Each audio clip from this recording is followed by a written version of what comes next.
Merci Madame la Présidente, Madame la Ministre, Mesdames les rapporteurs, chers collègues.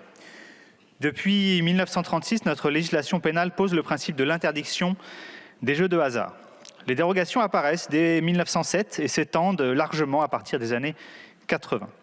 L'interdiction reposait au départ sur des motifs moraux. Elle se justifie aujourd'hui par la nécessité de lutter contre les risques d'addiction liés à une pratique excessive du jeu d'argent. Ce sont des risques parfaitement documentés qui touchent essentiellement les plus vulnérables. Les jeux d'argent et de hasard représentent, surtout pour les plus fragiles, une possibilité de gain que le travail souvent ne permet pas. Le recours à la chance est en quelque sorte une manière de supporter l'injustice ou ce qui est ressenti comme tel. S'en remettre au hasard apparaît pour certains comme une voie possible quand la réussite sociale est bouchée. Je vous renvoie au travail de certains sociologues sur cette question fort intéressante. Mais évidemment, tout ça est un piège. L'addiction au jeu détruit des vies.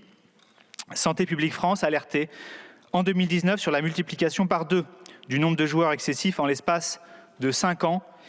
Et nous sommes encore avant les JO et l'explosion des jeux liés au sport, avant le loto de la biodiversité.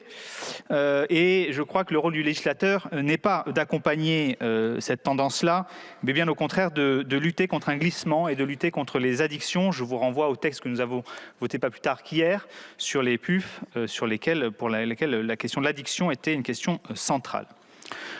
Nous voici réunis pour discuter d'un texte d'initiative sénatoriale qui se propose d'élargir encore les cas dans lesquels il sera possible d'écarter le principe d'interdiction d'installation des casinos. Notre système actuel repose sur une logique de prohibition relative que permet l'État, par le biais d'autorisations limitées, de garder le contrôle de cette activité.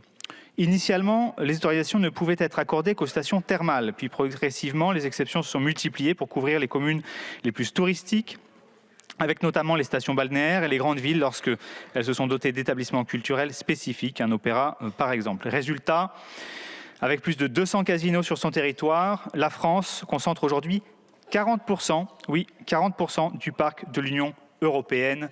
On est à peu près aussi champion dans les casinos que dans les centrales nucléaires. Mais pour nos collègues sénateurs, ce n'est pas suffisant. Il faut encore et toujours plus étendre les dérogations et faire de l'exception la règle.